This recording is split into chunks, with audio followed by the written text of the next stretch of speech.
नमस्कार दोस्तों। शुक्रवार के दिन माँ संतोषी का व्रत पूजन किया जाता है। इस पूजा के दौरान माता की आरती पूजन तथा अंत में माता की कथा सुनी जाती है। आइए जानें शुक्रवार के दिन संतोषी माता की व्रत कथा। एक बुढ़िया थी, उसके 7 बेटे थे। 6 कमाने वाले थे जबकि एक निकम्मा था। बुढ़िया 6 बेटों की रसोई बनाती, भोजन कराती और उनसे जो कुछ जूठन बचती वह 7वें को दे देती। एक दिन वह पत्नी से बोला, देखो मेरी माँ को मुझ पर कितना प्रेम है। वह बोली, क्यों नहीं, सबका जूठा जो तुमको खिलाती है। वह बोला, ऐसा नहीं हो सकता, मैं जब तक आंखों से न देख लूँ मान नहीं सकता। बहू हंसकर बोली, देख लोगे तब तो मानोगे ना। कुछ दिन बाद त्योहार आया। घर में 7 प्रकार के भोजन और चूरमे के लड्डू बने।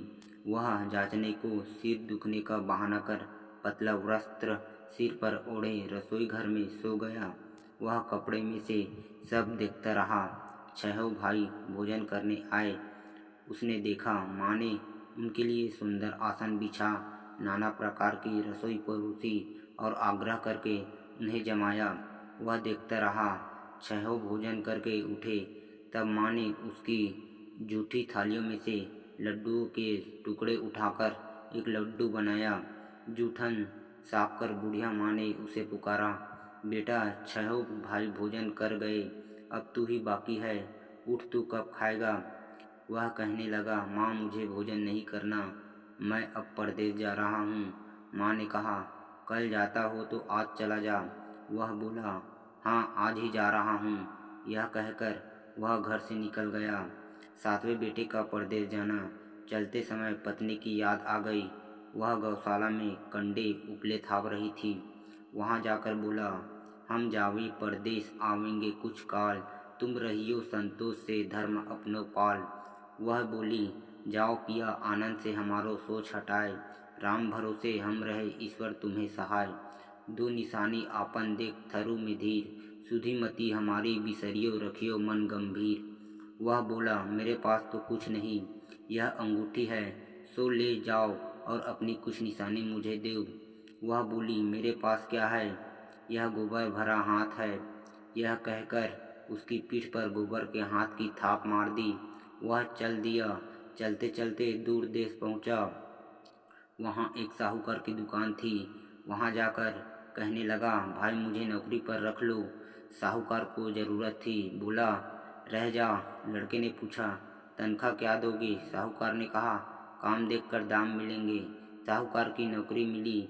वह सुबह 7 बजे से 10 बजे तक नौकरी बजाने लगा। कुछ दिनों में दुकान का सारा लेन देन, हिसाब किताब, ग्राहकों को माल बेचना, सारा काम करने लगा।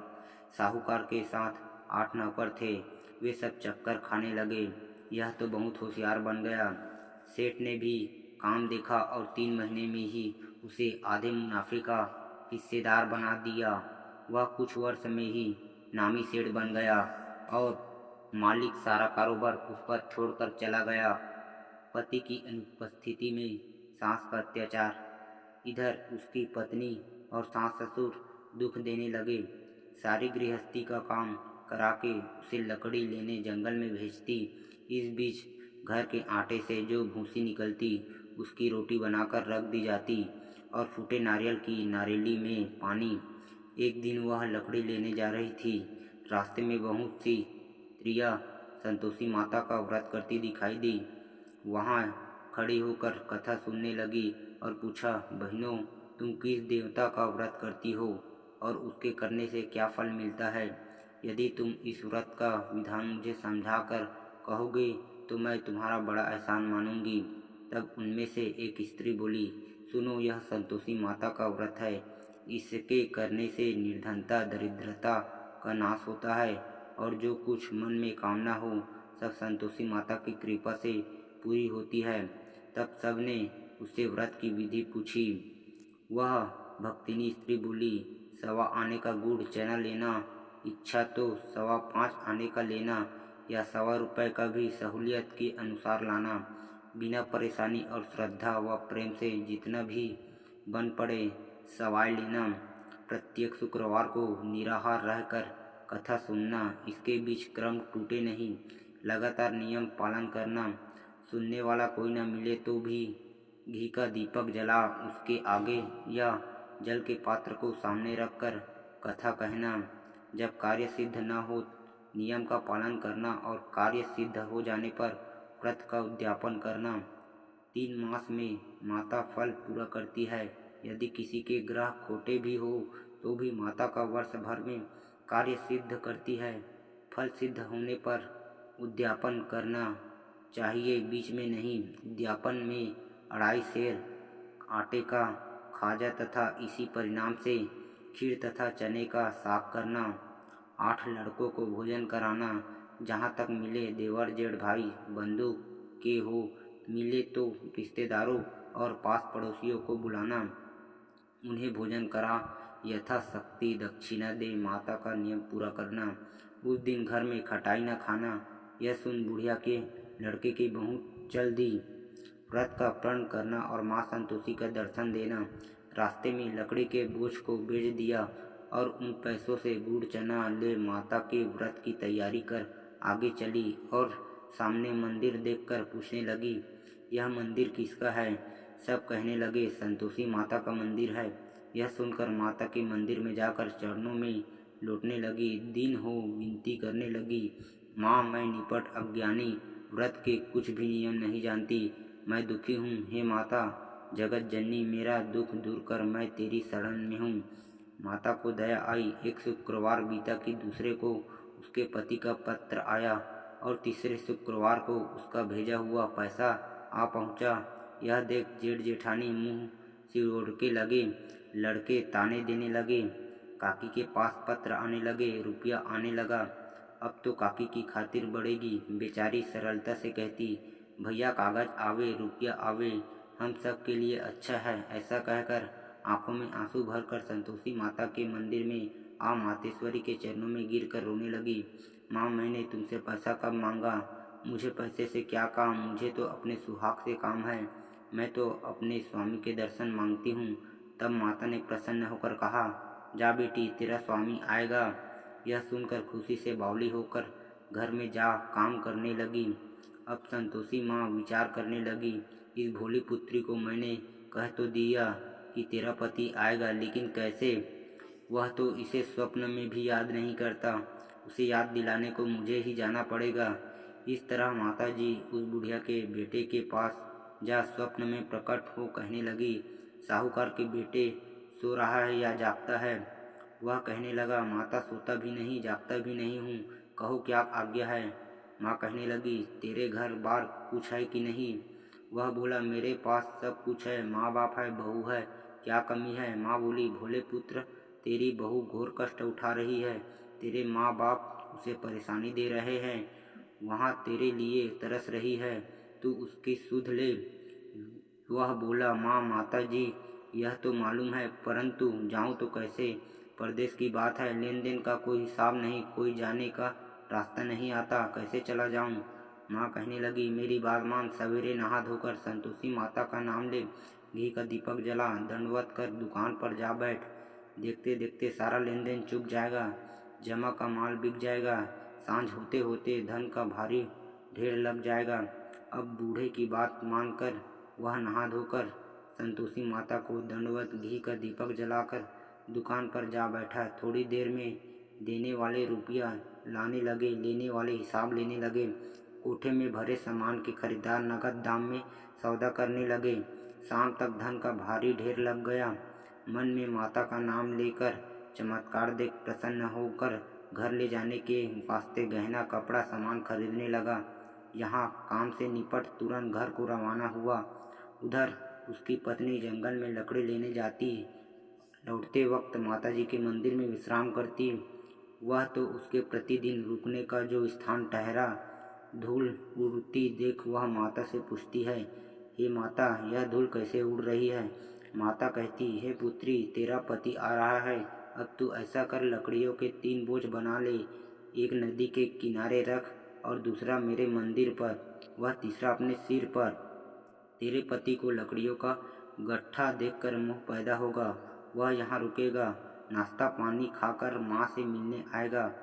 तू लकड़ियों का बोझ उठाकर जाना और चौक में गट्ठर डालकर जोर से आवाज़ लगाना, लो सासू जी लकड़ियों का गट्ठर लो, भूसी की रोटी दो, नारियल के खेपड़े में पानी दो, आज मेहमान कौन आया है। माताजी से बहुत अच्छा कहकर वह प्रसन्न मन से लकड़ियों के 3 गट्ठर बनाई, एक नदी के किनारे पर और एक माताजी के मंदिर पर रखा। इतने में मुसाफिर आ पहुंचा। सूखी लकड़ी देखकर उसकी इच्छा उत्पन्न हुई कि हम यहीं पर विश्राम करें और भोजन बनाकर खा पीकर गांव जाएं। इसी तरह रुककर भोजन बनाकर विश्राम करके गांव को गया। सबसे प्रेम से मिला। उसी समय सिर पर लकड़ी का गट्ठर लिए वह उतावली सी आती है, लकड़ियों का भारी बोझ आंगन में डालकर जोर से 3 आवाज़ देती है, लो सासू जी लकड़ियों का गट्ठर लो, भूसी की रोटी दो, आज मेहमान कौन आया है। यह सुनकर उसकी सास बाहर आकर अपने दिए हुए कष्टों को भुलाने हेतु कहती है, बहू ऐसा क्यों कहती हो, तेरा मालिक ही तो आया है। आ बैठ, मीठा भात खा, भोजन कर, कपड़े गहने पहन। उसकी आवाज़ सुन उसका पति बाहर आया और अंगूठी देख व्याकुल हो गया। माँ से पूछता है, माँ यह कौन है। माँ बोली, बेटा यह तेरी बहू है। जब से तू गया है तब से सारे गांव में भटकती फिरती है, घर का काम काज कुछ करती नहीं, 4 पहर आकर खा जाती है। वह बोला, ठीक है माँ, मैंने इसे भी देखा है और तुम्हें भी। अब तू दूसरे घर की थाली दो, उसमें रहूँगा। माँ बोली, ठीक है, जैसी तेरी मर्जी। तब वह दूसरे मकान की तीसरी मंजिल का कमरा खोल सारा सामान जमाया। एक दिन में राजा के महल जैसा ठाड़ बाड़ बन गया। अब क्या था, बहू सुख भोगने लगी। इतने में शुक्रवार आया। शुक्रवार का व्रत के उद्यापन में हुई भूल किया खटाई का इस्तेमाल। उसने पति से कहा, मुझे संतोषी माता के व्रत का उद्यापन करना है। पति बोला, खुशी से कर लो। वह उद्यापन की तैयारी करने लगी। जेठानी के लड़कों को भोजन के लिए कहने लगी। उन्होंने मंजूर किया, परंतु पीछे से जेठानी ने अपने बच्चों को सिखाया, देखो भोजन के समय खटाई मांगना, जिससे उसका उद्यापन पूरा न हो। लड़के जिमने खाए खीर खाना पेट भर खाया, परंतु बाद में खाते ही कहने लगे, हमें खटाई दो, खीर खाना हमको नहीं भाता, देखकर अरुचि होती है। वह कहने लगी, भाई खटाई किसी को नहीं दी जाएगी, यह तो संतोषी माता का प्रसाद है। लड़के उठ खड़े हुए, बोले, पैसा लाओ। बोली बहू कुछ जानती नहीं थी, उन्हें पैसे दे दिए। लड़के उसी समय हट करके इमली खटाई ले खाने लगे। यह देखकर बहू पर माताजी ने कोप दिया। राजा के दूत उसके पति को पकड़ कर ले गए। जेठ जेठानी मन माने वचन कहने लगे, लूट लूट कर धन इकट्ठा कर लाया, अब सब मालूम पड़ जाएगा, जब जेल की मार खाएगा। बहू से यह सहन नहीं हुए। माँ संतोषी से मांगी माफ़ी। रोती हुई माता जी के मंदिर गई, कहने लगी, हे माता तुमने क्या किया। हंसाकर अब भक्तों को रुलाने लगी। माता बोली, बेटी तूने उद्यापन करके मेरा व्रत भंग किया है। यह कहने लगी, माता मैंने कुछ अपराध किया है, मैंने तो भूल से लड़कों को पैसे दे दिए थे, मुझे क्षमा करो, मैं फिर तुम्हारा उद्यापन करूँगी। माँ बोली, अब भूल मत करना। वह कहती है, अब भूल नहीं होगी, अब बतलाओ वे कैसे आवेंगे। माँ बोली, जा पुत्री, तेरा पति तुझे रास्ते में आता मिलेगा। वह निकली, राह में पति आता मिला। वह पूछी, कहाँ गए थे। वह कहने लगा, इतना धन जो कमाया है उसका टैक्स राजा ने मांगा था, वह भरने गया था। वह प्रसन्न होकर बोली, भला हुआ, अब घर को चलो। कुछ दिन बाद फिर शुक्रवार आया, फिर किया व्रत का उद्यापन। वह बोली, मुझे फिर माता का उद्यापन करना है। पति बोला, करो। बहू फिर जेठ के लड़कों को भोजन को कहने लगी। जेठानी ने 2 बातें सुनाई और सब लड़कों को सिखाने लगी, तुम सब लोग पहले ही खटाई मांगना। लड़के भोजन से पहले कहने लगे, हमें खीर नहीं खानी, हमारा जी बिगड़ता है, कुछ खटाई खाने को दो। वह बोली, खटाई किसी को नहीं मिलेगी, आना हो तो आओ। वह ब्राह्मण के लड़के को लाकर भोजन कराने लगी। यथाशक्ति दक्षिणा की जगह एक एक फल उन्हें दिया। संतोषी माता प्रसन्न हुई। संतोषी माता का फल माता की कृपा होते ही 9वें मास में उसके चंद्रमा के समान सुंदर पुत्र प्राप्त हुआ। पुत्र को पाकर प्रतिदिन माता जी के मंदिर को जाने लगी। माँ ने सोचा, यह रोज आती है, आज क्यों न इसके घर चलूं। यह विचार कर माता ने भयानक रूप बनाया। गुड़ चने से सना मुख ऊपर मुंह के समान होठ, उस पर मक्खियाँ भिन भिन कर रही थी। देहली पर पैर रखते ही उसकी सास चिल्लाई, देखो रे, कोई चुड़ैल डाकिन चली आ रही है, लड़कों इसे भगाओ, नहीं तो किसी को खा जाएगी। लड़के भगाने लगे, चिल्लाकर खिड़की बंद करने लगे। बहू रोशनदान में से देख रही थी। प्रसन्नता से पगली बन चिल्लाने लगी, आज मेरी माता जी मेरे घर आई है। वह बच्चे को दूध पीने से हटाती है।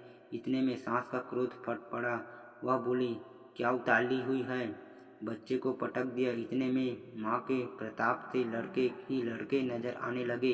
वह बोली, माँ, मैं जिसका व्रत करती हूँ वह संतोषी माता है। सबने माता जी के चरण पकड़ लिए और विनती कर कहने लगे, हे माता, हम मूर्ख हैं, अज्ञानी हैं, तुम्हारे व्रत की विधि हम नहीं जानते। व्रत भंग कर हमने बड़ा अपराध किया है। जग माता, आप हमारा अपराध क्षमा करो। इस प्रकार माता प्रसन्न हुई। बहू को प्रसन्न हो जैसा फल दिया वैसा माता सबको दे। जो पड़े उसका मनोरथ पूर्ण हो। बोलो संतोषी माता की जय।